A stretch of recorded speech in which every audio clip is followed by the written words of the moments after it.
수고하고 무거운 짐진 자들아 다 내게로 오라. 내가 너희를 쉬게 하리라. 나는 마음이 온유하고 겸손하니 나의 몽에를 메고 내게 배우라. 그러면 내 마음이 쉼을 얻으리니 이는 내 몽에는 쉽고 내 짐은 가벼움이라 하시니라. 하나님은 영이시 예배하는 자가 신령과 진리로 예배할지니라. 아멘.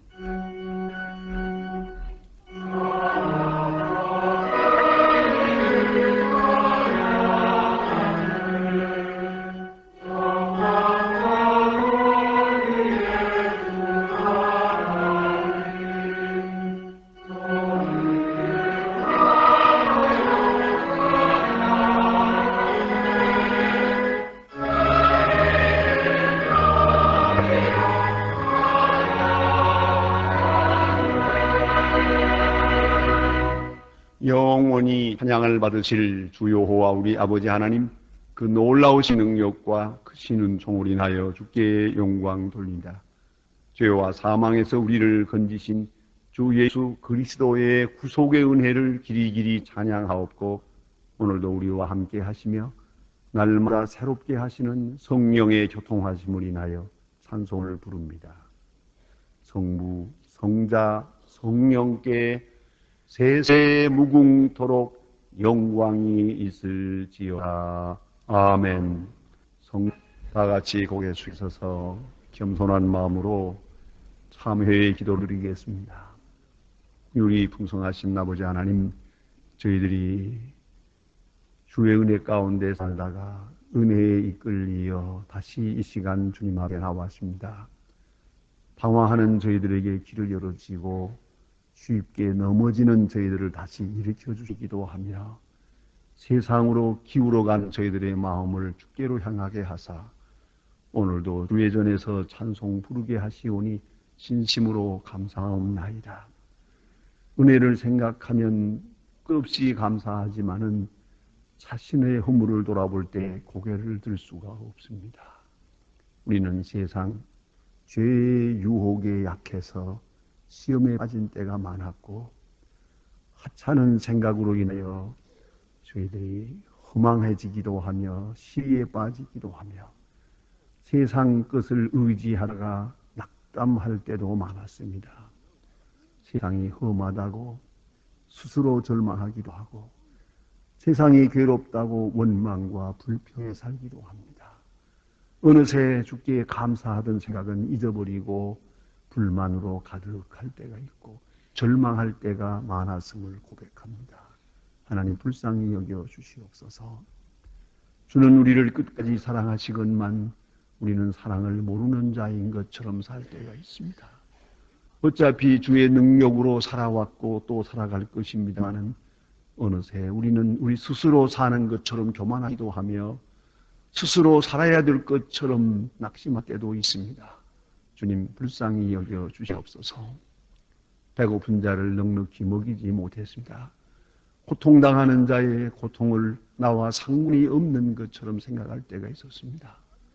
내가 부족하다고 해서 하나님 앞에 이 쓸모없는 자인 것처럼 마치 버려진 자인 것처럼 스스로 한할 때가 있었습니다.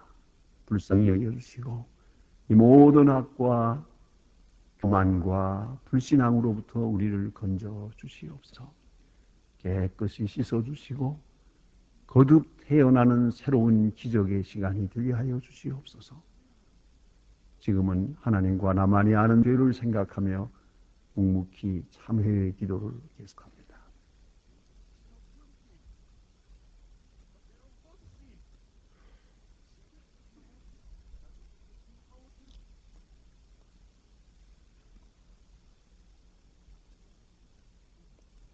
창세전에 그리스도 안에서 우리를 택하사 우리로 사랑 안에서 그 앞에 거룩하고 흠이 없게 하시려고 그 기쁘신 뜻대로 우리를 예정하사 예수 그리스도로 말미암아 자기의 아들들이 되게 하셨으니 이는 그의 사랑하시는 자 안에서 우리에게 거저 주시는 바 그의 은혜의 영광을 찬미하게 하려는 것이라.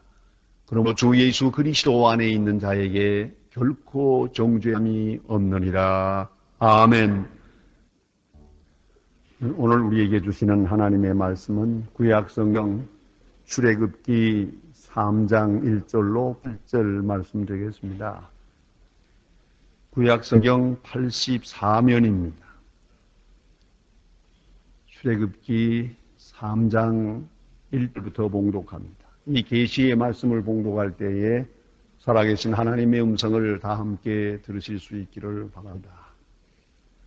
모세가 그 장인 미디안 제사장 이드로의 양을 무리를 치더니 그 무리를 광야 서편으로 인도하여 하나님의 산 호렙의 이름에 여호와의 사자가 떨기나무 불꽃 가운데서 그에게 나타나시니라. 그가 보니 떨기나무에 불이 붙었으나 사라지지 아니하는지라. 이에 가로되 내가 돌이켜 가서 이 큰 광경을 보리라. 떨기나무가 어찌하여 타지 아니하는고 하는 동시에 여호와께서 그가 보려고 돌이켜 오는 것을 보신지라. 하나님이 떨기나무 가운데서 그를 불러 가라사대 모세야 모세야 하시매 그가 가로되 내가 여기 있나이다. 하나님이 가라사대 이리로 가까이 하지 말라.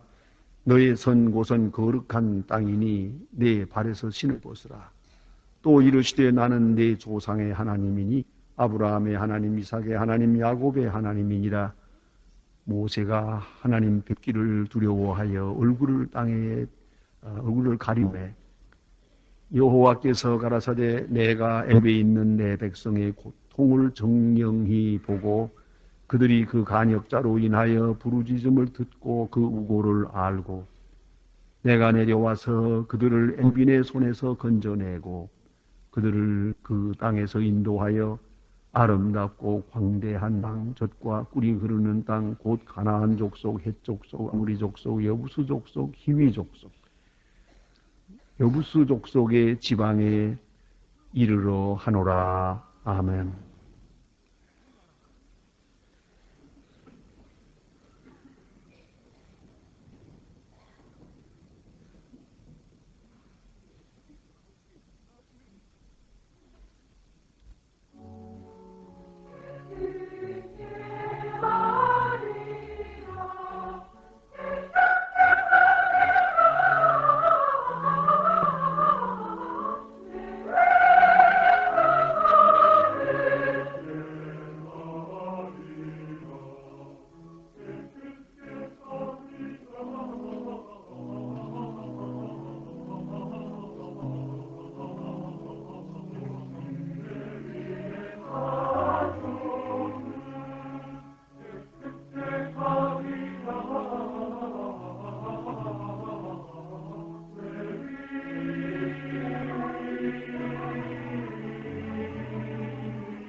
어느 때에 전쟁에서 크게 승리하고 돌아온 왕이 있었습니다. 그는 문무백관과 백성을 다 함께 모으고 큰 승리의 축제를 갖기로 생각했습니다. 그리고 온 백성들에게 알렸습니다. 우리는 사흘 후에 큰 잔치를 하게 되겠습니다. 모든 음식은 충분하게 제가 만들겠습니다. 그러나 포도주만은 각자가 자기 마실 것을 한 병씩 가져왔으면 좋겠다. 이렇게 얘기를 했습니다. 이제 사흘 후에 사람들이 구름대처럼 모여서 이 축하연에 참여하게 됐는데, 들어오는 문간에 큰 항아리를 몇 개 준비해 놓고 들어오는 대로 전부 거기다가 가지고 온 포도주를 거기다 부으라고 했습니다. 저마다 다 부었습니다. 이제 축하연 시작이 되고 음식을 먹게 될 때 그 포도주를 다 떠다가 다 같이 마시기로 했습니다. 그런데 이 포도주는 맹물이었습니다. 어떻게 이렇게 됐는가? 그 이유는 간단합니다. 모두가 생각하기를 모든 사람이 다 포도주를 가져올 테니까 나만은 그저 맹물을 가지고 가도 거기다가 섞으면은 괜찮을 거다. 나 하나쯤이야 이렇게 해도 괜찮을 거다 했는데 모두가 다 그만 맹물을 가지고 갔더랍니다. 그래서 이 축제는 아주 엉망이 되어버렸어요. 왕은 이제부터 그럴 거라고 알고 있었습니다. 여러분, 나 하나쯤이야 하는 생각이 얼마나 무서운 것입니까? 어쩌면 반대로 생각을 해서 다른 사람이 다 맹물을 가지고 와도 나는 정직하게 포도를 가져갈 것이다. 그렇게 생각을 했어야 하는데 나 하나쯤은 물을 가지고 가도 괜찮을 거라고. 바로 여기에서 문제가 되는 것이요. 이 사회도 나라도 교회도 나 하나라고 하는 것을 어떻게 생각하느냐에 따라서 분명히 좌우되는 것이옵시다. 나 하나 대단히 중요합니다. 하나님은 그 한 사람, 진실한 사람, 정직한 사람, 다른 사람이 어떻게 한다는 데 대해서 신경 쓰지 말고 어떤 결과가 와도 그건 하나님께 맡기고 나만은 정직하고 진실하게 그렇게 사는 사람을 하나님은 원하신다는 말씀입니다. 후 1세기에 있었던 힐렐이라고 하는 유명한 랍비가 있습니다. 그런 어린 시절에 너무 가난해서 학교에 갈 수가 없어서 아이들 공부하는 서당 그 위에 있는 지붕에서 그 틈으로 이렇게 들려오는 소리를 들으면서 그렇게 도둑 공부를 했더랍니다. 어느 날 깜빡 졸다가 그만 지붕에서 떨어지는 바람에 쿵 하고 해서 깜짝 놀랐어요. 이 사실을 알고 선생님은 너는 학비를 못 내도 그저 저 뒷전에 앉아서 공부하라. 이렇게 공부해서 유명한 랍비가 결국 선생이 되었단 말이다. 그가 어느 때에 스승은 됐지만은 아주 가난하고 어려울 때 남루한 옷을 입고 배를 타고 여행을 하게 되는데 배에 갔더니 거기에는 돈이 많은 부자들이 많은 돈을 가지고 그 배를 탔어요. 이 초라한 거지 같은 옷을 입은 사람이 거기에 타니까 모두가 다 멸시하면서 저런 남루한 옷을 입은 저런 사람이 배에 탔다는 건 부끄러운 일이라고 모두 얘기했어요. 배가 가다가 강도를 만났어요. 해적을 만나가지고 털리는데 재산을 다 빼앗기고 옷까지 다 벗겼어요. 그리고 이 사람들을 어느 섬에다가 부려놓고 가버렸어요. 그 부자라고 자랑하던 사람들은 다 거지가 됐고, 정말 거지 모양을 하고 있던 사람은 공부한 것이 있어서 그 마을 아이들을 가르치면서 잘 살 수 있었다고 합니다.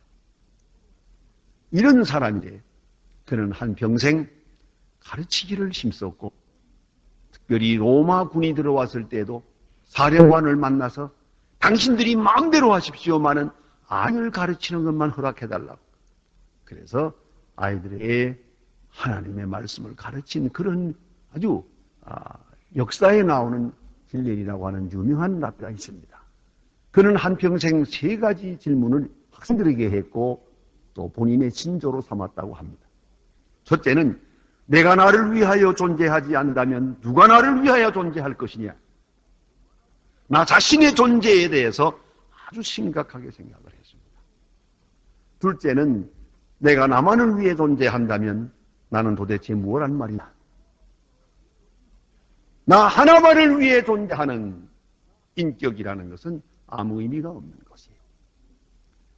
세 번째는 지금이 아니면 언제냐. 상황이 따로 있는 게 아닙니다. 어떤 처지에 있든지 바로 지금이 내가 할 일이 있고 내가 해야 할 일이 있고 나로서 되어야 할 존재의 의미가 따로 있다는 것입니다.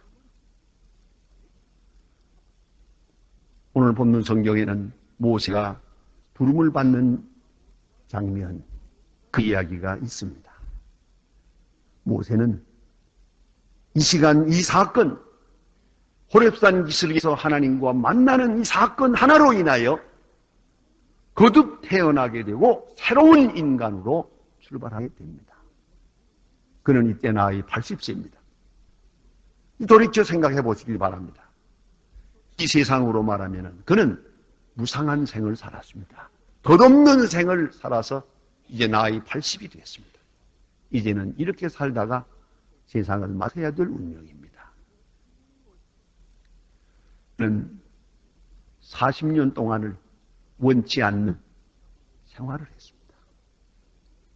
이스라엘 사람으로서 애굽 사람의 집에서 양자되어 강제로 살아야 하는 운명이었습니다. 그 40년의 생이 이스라엘 선민으로서는 부끄러운 것입니다. 어쩌면 저주스러운 생이었습니다. 죽지 못해서 산 생이라고 볼 수 있습니다. 40년의 애굽 사람의 집에서의 생을 살았고 또 광야로 쫓겨나서 그는 미디안에서 방황하는 나그네로서 이드로의 집에 양을 칩니다. 거기서 장가도 가긴 했습니다마는 어쨌든 처살이 40년, 양을 치면서 40년이 흘러갑니다. 이제 나이 80세입니다. 이제는 꿈도 없고 바람도 없고 용기도 없고 능력도 아무것도 없습니다. 그저 지난 일이 무상할 따름입니다. 바로 이런 인간을 하나님께서 부르셨습니다. 그가 하나님과 만나게 됩니다. 하나님의 부름을 받고 하나님의 음성에 응답하는 그 순간 전혀 다른 세계가 옵니다. 다시 한번 생각해 보세요. 하나님께서 모세에게 이 백성을 건져라 하고 말씀하시는 순간 그의 생의 의미는 달라집니다. 40년 동안 애굽 사람의 집에서 양자로 산 것이 버려진 과거가 아니었습니다. 무의미한 생도 아니었습니다. 이스라엘의 지도자가 되려면 당시의 문물을 공부를 많이 해야 됩니다. 애굽에서 노예 생활하는 사람들을 구원하려면 적과 싸우려면 적을 알아야 됩니다. 그런 거로 애굽 사람의 집에서 양자로서 40년을 살았다고 하는 것은 이스라엘을 구원하는 지도자로 볼 때에 꼭 필요한 반드시 있어야 할 소중한 교육 과정이었다는 말입니다.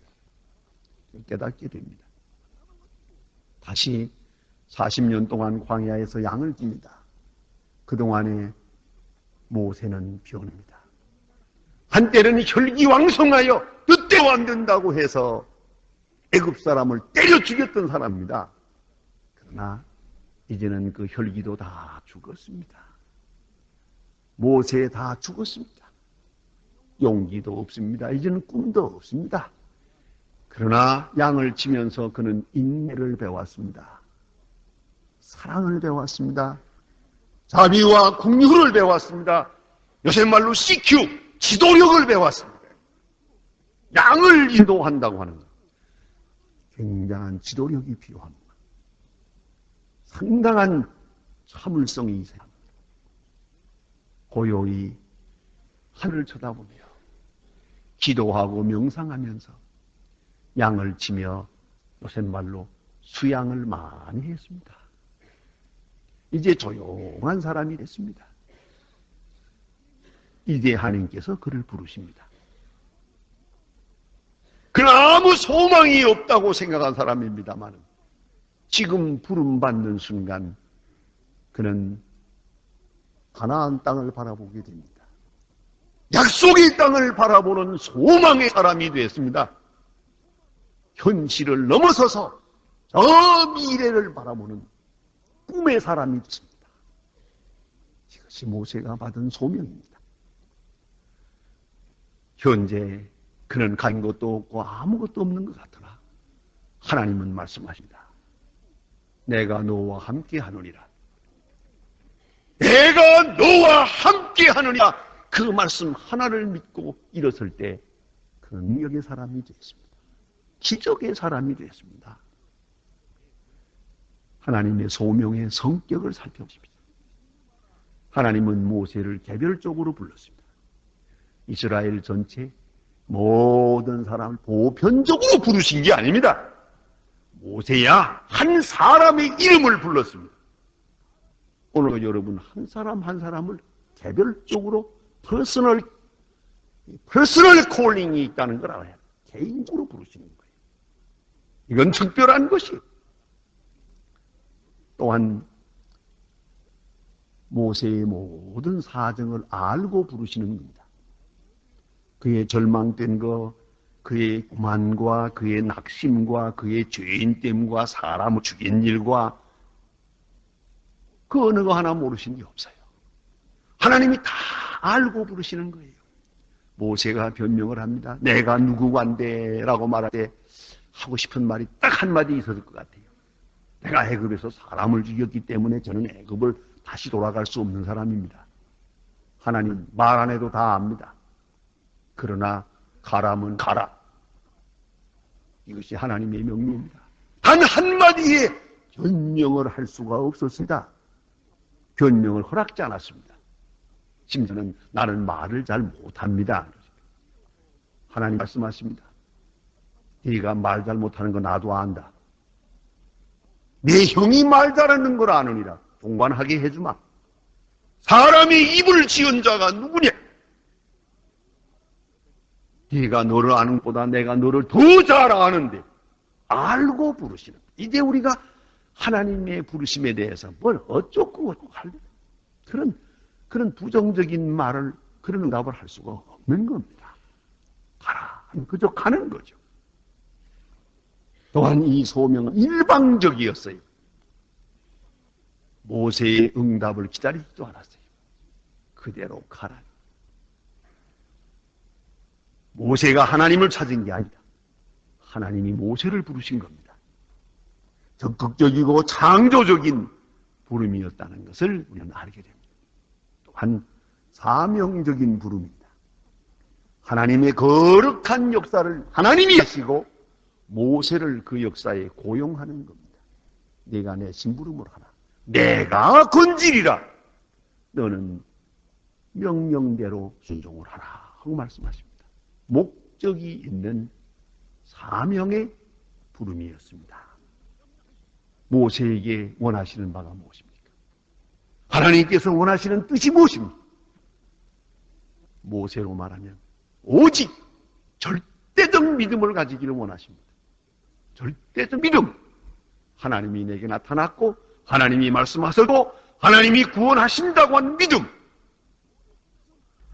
노벨 평화상을 받은 두 여인이 있습니다.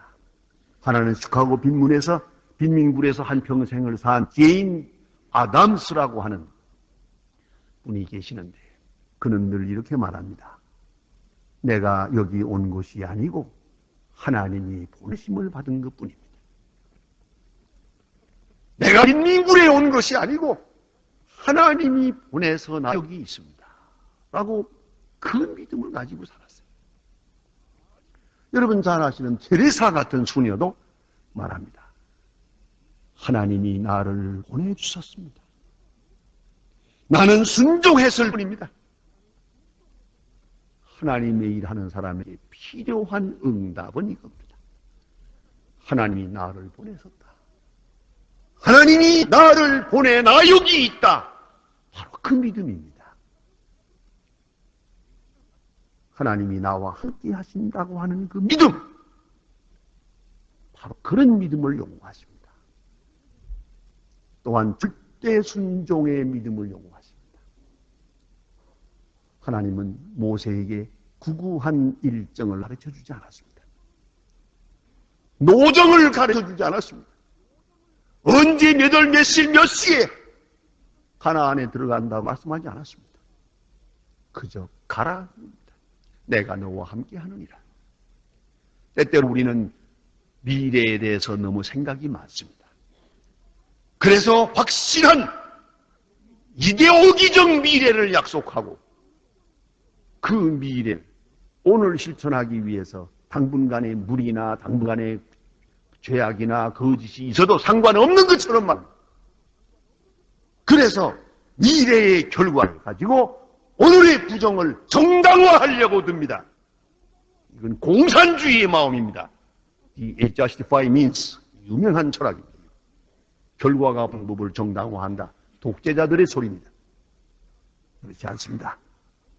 흔히 말하기를 뭐로 가도 서울만 가면 된다. 아니올시다. 서울 못 가도 바로 가야 됩니다. 미래는 하나님께 있습니다. 당신이 뭔데 기다 아니다 할 수 있겠습니까? 오늘 나는 정직하고 오늘 나는 바르게 할 것이요.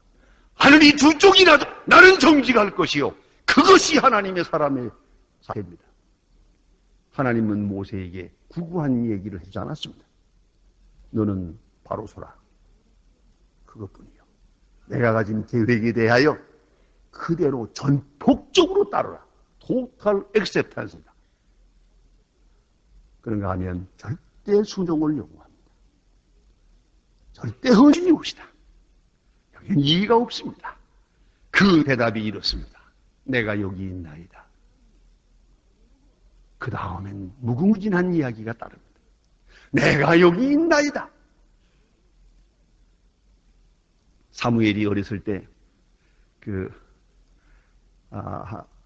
하나님의 음성을 들었으나 식별하지 못했을 때 엘리 제사장이 가르쳐 줍니다. 그래서 응답합니다. 하나님이여 말씀하소서 종이 듣겠나이다. 말씀하소서 종이 듣겠나이다. 이것이 신앙입니다. 이사야서 6장 8절에 보면 성전에 들어가서 하나님의 영광이 충만한 데서 하나님의 영광에 내가 흡수되는 시간에 허물 많고 죄악에 쌓인 이사야지만은 주의 음성을 듣습니다. 누가 나를 위해 갈고 그는 즉각적으로 대답합니다. 나 여기 있습니다. 나를 보내소서. 이것이 신앙적 헌신입니다. 도리아라고 하는 사람이 쓴 소설이며 또 영화화된 하이눈이라는 게 있습니다. 아마 여러분 백주의 격투 그래가지고 유명한 서부 활극이 있는데 그 영화에 보면 특별히 그 유명한 게리 쿠퍼가 보안관으로 나옵니다. 악당들이 이 마을을 아주 몰살시키려고 하려고 이렇게 협박하고 있을 때 그는 보안관으로서 이걸 막아보려고 애를 씁니다. 혼자서 할 수가 없어서 많은 사람을 협조를 구한다. 나와서 나와 같이 싸우자. 아무도 안 나옵니다. 그때 그 유명한 말을 합니다. 내가 원하는 것은 총 잘 쏘는 사람을 구하지 않습니다. 내가 필요로 하는 사람은 이 일이 곧 나의 일이라고 생각하는 사람입니다. 총 잘 쏘는 총잡이를 찾는 게 아니에요. 우리가 당한 일, 곧 나 자신의 일이라고 생각하는 바로 그 사람을 찾는. 아무도 나오지 않아서 그를 혼자서 대결하는 그런 이야기를 그 영화 장면에서 볼 수가 있습니다. 오늘도 마찬가지입니다. 우리가 당한 경제, 사회, 정치 모든 문제, 북한 사정도 남의 일처럼 바라보는 사람은 소용이 없습니다. 이 모든 일이 나 자신의 일로 아는 사람, 나가 당한 일로 나의 일처럼 생각하는 그런 사람, 그 믿음을 가진 사람을 하나님은 원하시는 것이옵시다.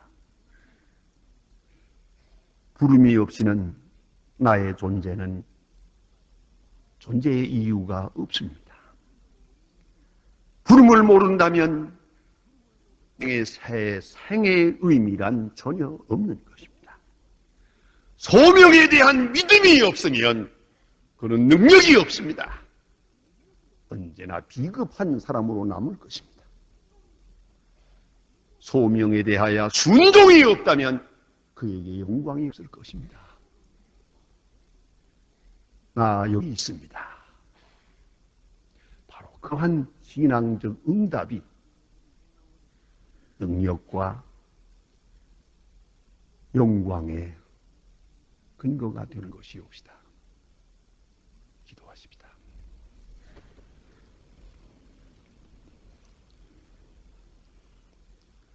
하나님 아버지, 아무 쓸모없는 사랑처럼 버려진 인생 같은 저희들이지만 저 광야에 초라한 나그네처럼 방황하는 시리에 찬 모세를 불러 쓰신 것처럼 우리 또한 주의 손에 붙들려 주의 음성을 들어가며 순종하여 위대한 믿음으로 응답함으로써 하나님의 손에 붙들려 소중하게 쓰여지도록 하여 주시기를 기도하옵나이다. 한 사람 한 사람을 개별적으로 불러주시고 이 시간 이후로 새로운 의미의 생을 살아갈 수 있게 큰 권능을 더해 주시옵소서. 예수님의 이름으로 기도합니다. 아멘. 우리를 구원하신 주 예수 그리스도의 은혜와 우리를 부르시는 아버지 하나님의 사랑과 그 부름에 진실되이 응답케 하시는 성령의 역사가 오늘 임직을 받은 네 분 장님과 그 가정 그리고 온 교회 위에 이제와 영원토록 함께 계실지어다. 아멘.